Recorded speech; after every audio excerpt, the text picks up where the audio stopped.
ബിജുട്ടി ഇന്നലെ ഇന്നലെ മനോജ് അന്വേഷിക്കുന്നുണ്ട്. എന്താണെന്ന് അറിയില്ല കാര്യം. ഇന്നലെ മനോജ് ഒരു പെണ്ണ് കാണാൻ പോയി. ആ ടീം ഇവിടെ വന്നിട്ട് അന്വേഷിക്കാൻ വന്നു. അതാരോട്? എന്നോട്. ഞാൻ പിന്നെ ഒരു ചെറുപ്പക്കാരനൊരു ജീവിതം കിട്ടിക്കോട്ടെ വിചാരിച്ചിട്ട് ഞാൻ പറഞ്ഞു കൊടുത്തു. ചെക്കൻ ഗൾഫിലാണ്, തനി തങ്കം പോലത്തെ ചെറുപ്പക്കാരനാണെന്ന് ഞാൻ പറഞ്ഞു. തമാശട്ടാ, എന്നെ കൊണ്ട് ഇതൊക്കെ അല്ലേ ചെയ്യാൻ പറ്റുള്ളൂ. ഇതേപോലെ വൃത്തിയായിട്ടമ്മ. നീ എന്തെന്ന് അവരോട് പറഞ്ഞേ? താമസാട്ടാ, ഇവൻ അവരോട് പറയാ അത് ഗൾഫിൽ തങ്കം കടത്തില്ല പണിയുന്നു. കല്യാണം മുടങ്ങി പോയി. താമസാട്ടാ, നീ പട്ടം കുറക്കുന്ന.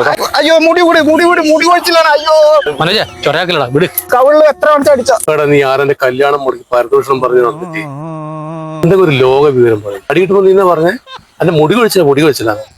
മുടി കൊഴിച്ചില്, അകാലനര, താരെ, പുതിയ മുടി കിളിർക്കല്, ഈനെല്ലാം ബെസ്റ്റാണ് കൃഷ്ണ ഹെർബൽ ഓയില്. നീ അത് വാങ്ങി തേക്കേട്ടാ. ഞാൻ ഇപ്പം പോന്ന് ഞാൻ ഇമ്മാരി പരിപാടി കൊണ്ട് എന്നെ കണ്ടിട്ടുണ്ട്. ഇല്ല മനോജ, നന്നായി. ഞാൻ ആവശ്യട്ടാ, എനിക്ക് തിരിച്ചു തല്ലാൻ കഴിവില്ലായിട്ടൊന്നല്ല. ഞാൻ പിന്നെ മുണ്ടെടുത്ത കാരണം കൊണ്ടാ. താഴെ വേറെ സാധനങ്ങളില്ല.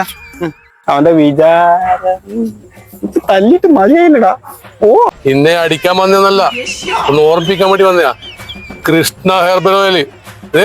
Krishna herbal oil. നിങ്ങളുടെ മുടിക്ക് എന്ത് പ്രശ്നങ്ങൾ ഉണ്ടെങ്കിലും ഞാൻ നിങ്ങളുടെ കൂടെ ഉണ്ട്.